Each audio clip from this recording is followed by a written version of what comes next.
Comparison erases you, not all at once, in thin, almost imperceptible layers, removed one by one throughout the day, until at the end, when the noise stops, you try to formulate a genuinely personal opinion about something and realize you no longer know where it would come from. This isn't drama, it's erosion. You read a book, you enjoy it. You feel something real while reading. That kind of recognition that only good literature produces. You finish the chapter. You look up what others said about the same book. And then the feeling from a moment ago begins to be renegotiated. If the review was negative, you start to remember the weak parts. If it was overly positive, you become suspicious of your own reaction. Did I like it because it's good, or because I wanted to like it? What you felt before checking no longer occupies the same space. Something entered between you and your experience. This happens with books. It happens with films. It happens with the apartment you live in, with the vacation you planned, with the life you built. It happens often enough that the pattern is no longer perceptible as a pattern. It just seems like how you work. But it's not how you work. It's what the system did to how you work. And this has a precise philosophical name. There is an experience that almost every contemporary human being knows, but that is rarely named with clarity. The feeling that your perception of yourself weakens in the presence of certain information about others. It's not envy in the classical sense.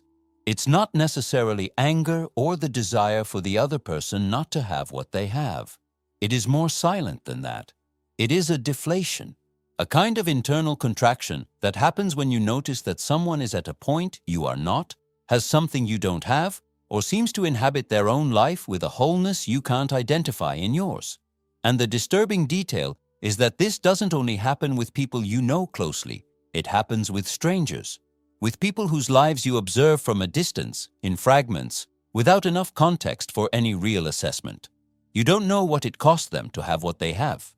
You don't know what lies beneath what appears. But the comparison happens anyway, fast, automatic, carrying real weight despite the insufficient data. And the accumulation of these comparisons, made dozens of times a day, has an effect that goes beyond momentary discomfort.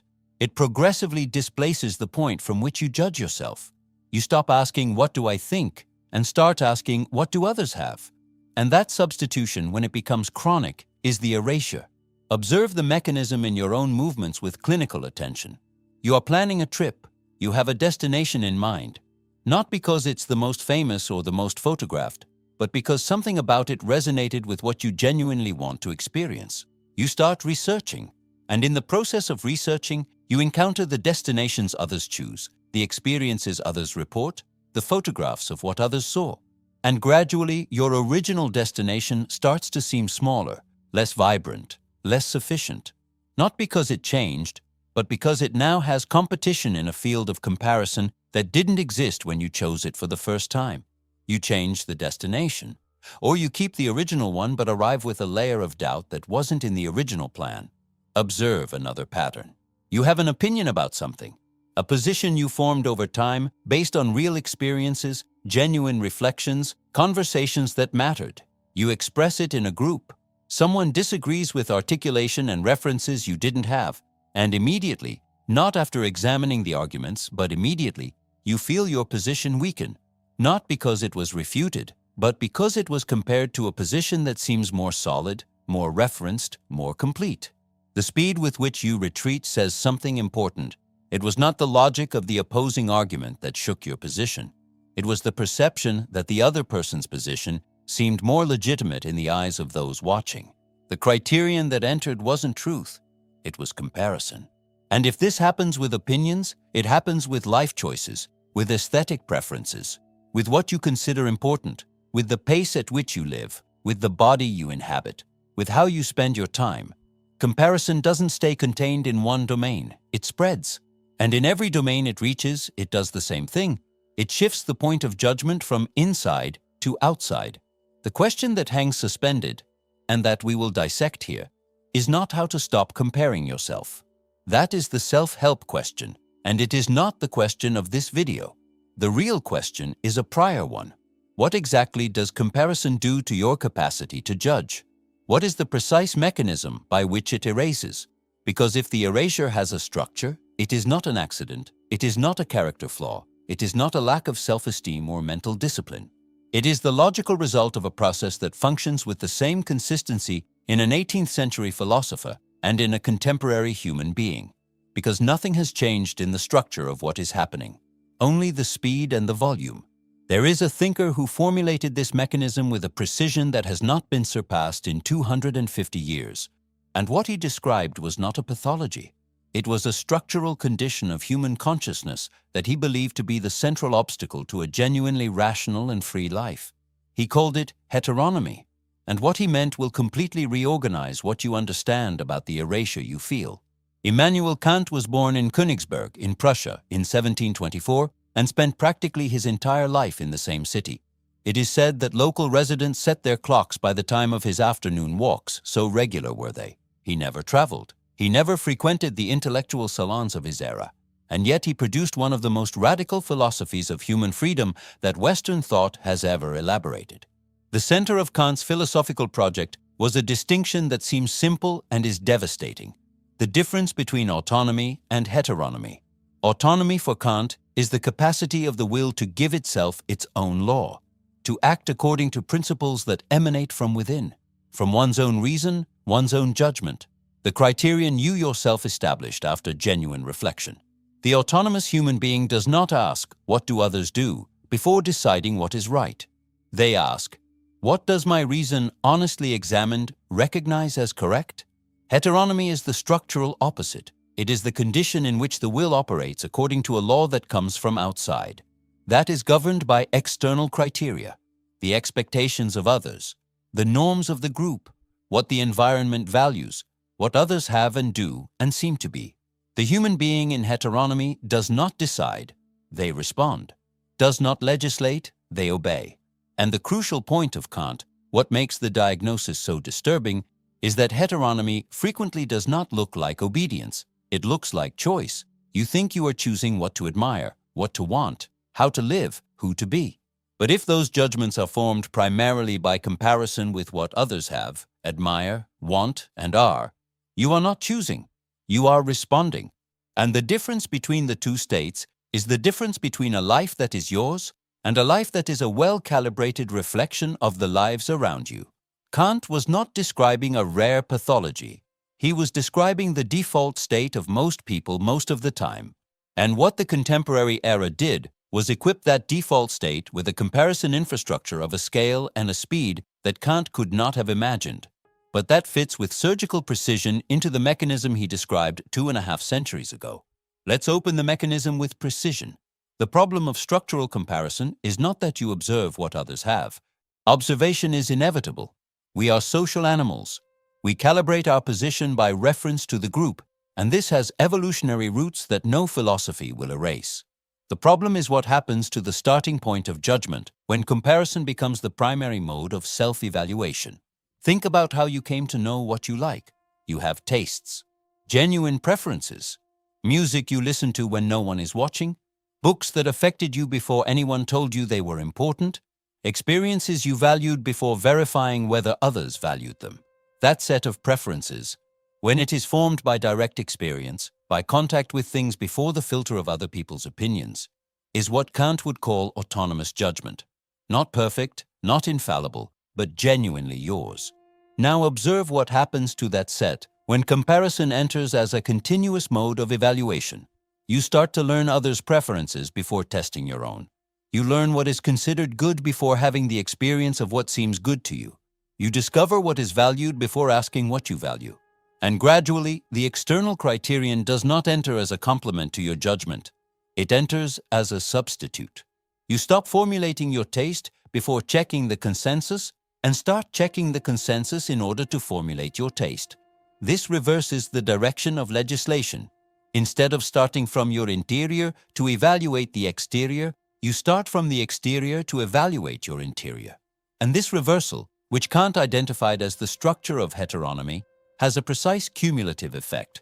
The more it operates, the harder it becomes to formulate a genuinely personal judgment, because the muscle of autonomous judgment atrophies without use. It doesn't disappear, it atrophies. And when you try to use it, you encounter resistance, uncertainty, The feeling that you don't know what you think before verifying what others think. This is the erasure you feel. It is not a lack of personality. It is the result of a process of progressive substitution that happened in slow motion without you noticing it was happening. There is a moment, impossible to pinpoint precisely because it happens in slow motion, in which the criterion of evaluation migrates from inside to outside without you noticing the migration. You don't decide one day, from now on, I will judge myself by what others have. The migration is gradual, made up of thousands of small moments in which the external arrived before the internal. Kant named this migration as the passage from autonomy to heteronomy, not a dramatic fall, but a silent erosion of the capacity to legislate over oneself. The criterion that migrated doesn't announce that it left. You only notice when you try to use it and find the space empty. Contemporary heteronomy has a characteristic that makes it especially invisible. It is voluntary. No one forced you to look at what others have. No one obligated you to use someone else's achievement as a measure of your own. You chose to enter the environments where comparison operates, chose to stay, chose to use that ruler for that measurement. And because it was voluntary, it looks like choice. It looks like freedom of observation. Kant would insist voluntary heteronomy is even more efficient than imposed heteronomy because it generates no resistance. You don't realize you were captured because you were the one who walked into the cage. And the cage has no visible walls, only the habit of continuing to compare. The erasure that comparison produces is not dramatic. It doesn't have the face of a crisis. It doesn't arrive with sharp pain that signals something is wrong.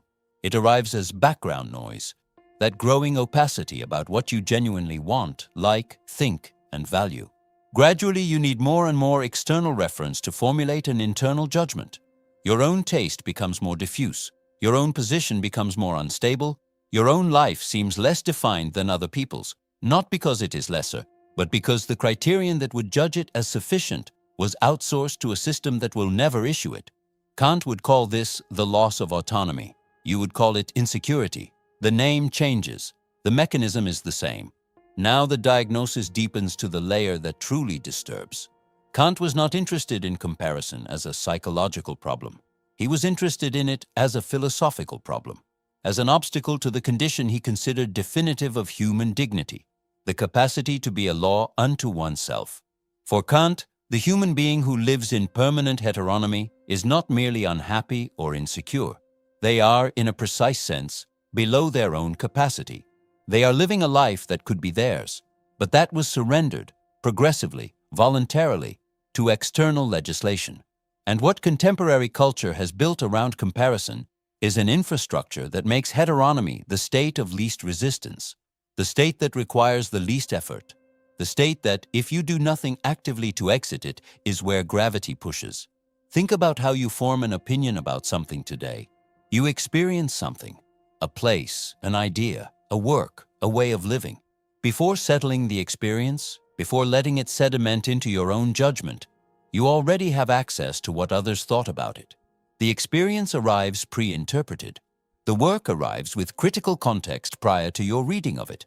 The place arrives with other people's impressions already deposited upon it before you get there. And your judgment, when it tries to form, already finds the space partially occupied by what others judged before. This is not neutral. When the external criterion arrives before the internal experience, it doesn't merely inform, it formats. It creates the frame within which the experience will be interpreted. And when the frame is always external, what you think is always to some degree a response to what others thought, not a position formed from the inside out. Kant said that exiting heteronomy required a specific act of courage, what he called Aufklärung, enlightenment, in the sense of leaving self-imposed intellectual immaturity. The most cited phrase from that text is the one that defines the project, sapere aude, dare to know, dare to use your own understanding, not as motivational advice, as a diagnosis of a state in which most people prefer the safety of the external criterion to the vulnerability of judging for themselves. Because judging for yourself is risky. You might be wrong. You might be different from the consensus.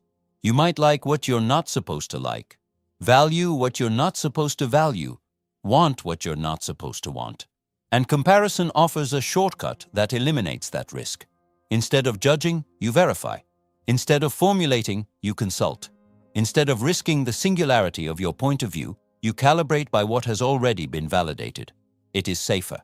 It is more comfortable. And it is exactly what Kant called immaturity, not the inability to think, but the refusal to assume the responsibility of thinking for yourself. The system around you did not create this mechanism from scratch.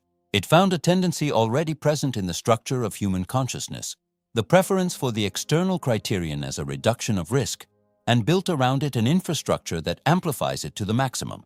Every available surface of comparison is a new opportunity to calibrate by the external instead of judging by the internal. And the more available those surfaces, the more frequent the calibration, the deeper the heteronomy, the more complete the erasure. You were not captured by this all at once. It was an accumulation.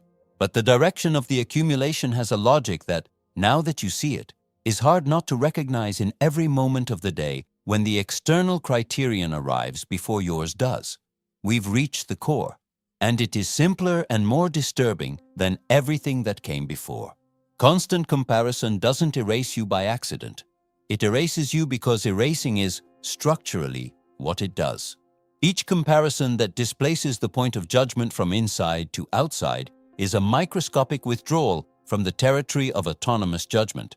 Done with enough frequency, the territory that remains for genuine judgment shrinks, until you try to formulate what you think, what you want, what you value, and you find uncertainty where you should find a position. The inversion the diagnosis demands is this: you are not insecure because you are weak. You are insecure because you spent enough time using the external criterion as a substitute for the internal, that the internal went without real exercise. Insecurity is not a personality trait. It is the expected state of a capacity for judgment that was progressively outsourced. Kant would say, chronic heteronomy is not destiny, it is practice, a repeated practice that consolidated a pattern, and patterns that were established by repetition can, at least in theory, be examined. Not undone overnight, examined, seen for what they are. Constant comparison is not ambition, it is not curiosity, it is not intellectual humility before others. It is the most efficient mechanism ever built for keeping the will governed from outside, because it is voluntary, invisible, and continuous. You enter it on your own, you remain in it out of habit, and the system around you keeps it always available, always fed, always operating. The erasure you feel is not a diagnosis of your worth. It is a diagnosis of where you place the criterion that judges you. That distinction between what you are and where you place the ruler that measures you is what Kant spent his life trying to make visible. Now you are seeing it. Now the phenomenon is entirely readable. The constant comparison that erases you is not a trait of an insecure personality, not a self-esteem flaw that could be resolved with more confidence or more achievements.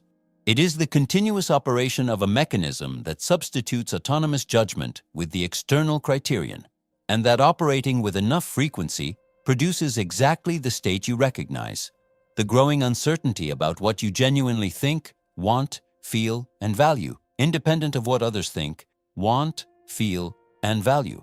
Kant named the condition on one side, heteronomy, and named what stands on the other side, autonomy.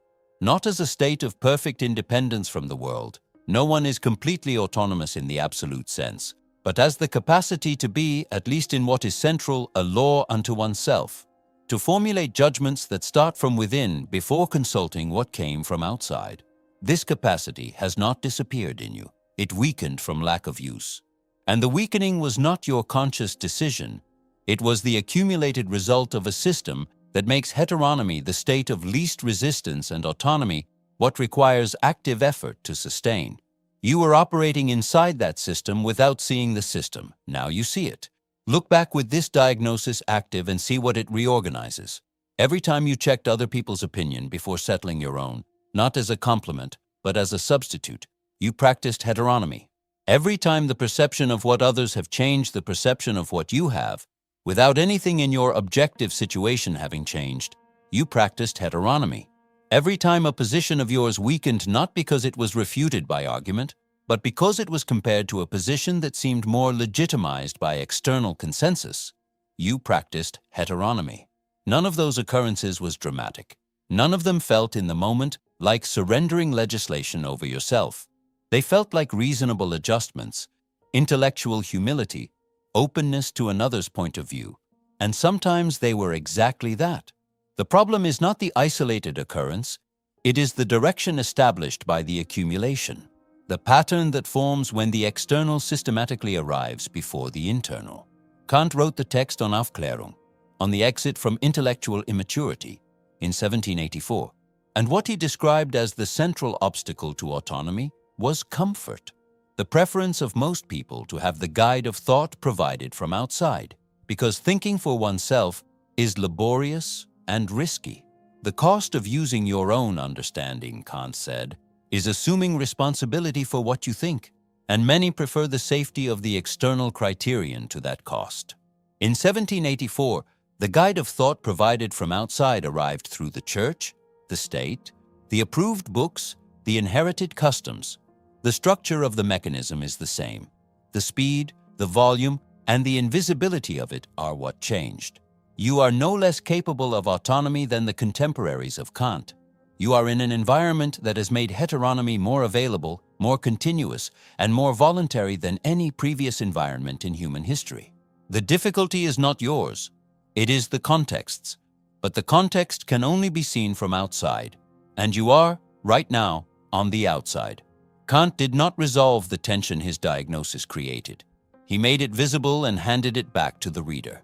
The tension is this: genuine autonomy requires that you assume responsibility for your judgments, that you formulate a position before verifying the consensus, that you maintain a preference before calibrating it against the opinion of others, that you decide what an experience meant to you before checking what it meant to others. And that is vulnerable. A judgment formed from within without the backing of external consensus may be wrong. It may be different. It may be solitary. It may not find validation. The external criterion, as much as it erases, also protects. It protects from singularity, from difference, from the risk of being the only one who thinks what you think. So the question that remains, with no answer that can be given from outside: when was the last time you formed a genuinely personal judgment about something, about an experience, an idea, a life choice, an aesthetic preference, without first checking what others thought, without using someone else's ruler as your starting point, without calibrating yours before checking theirs? And if you cannot locate that moment with clarity, what does that say about the territory that still belongs to your own judgment? Kant believed that this question was the most important one a human being could formulate, not once, in a moment of philosophical reflection, but every day, before every judgment that is about to be replaced by external consensus, before it has had a chance to be genuinely formed. Erasure is not inevitable, but for it to stop, it first needs to be seen. You are seeing it now. Kant offers no comfort at the end, and neither will this screenplay. Because the diagnosis you just moved through cancels nothing. You will continue in a world where the external criterion is always available, always fed, always arriving before your internal experience has time to settle. The system will not change because you saw it. What changes is that you can no longer call calibrating by the external intellectual humility without knowing, deep down, that you are using that word to avoid assuming the cost of formulating your own judgment. You can no longer call the erasure personal insecurity without realizing that you are attributing to yourself what is the product of a structural mechanism that operates independently of who you are. Chronic heteronomy is not destiny, it is practice, and practices are visible when you know the name of what you are observing. Kant said, sapere aude, dare to know, not as a battle cry, as a diagnosis of the only obstacle that was always internal, the refusal to assume the responsibility of thinking for yourself. Antidote doesn't give you autonomy. It gives you the name of what erases you. If this diagnosis reached someone you know, someone who would recognize their own geometry in it, share this video. The next video is already being prepared.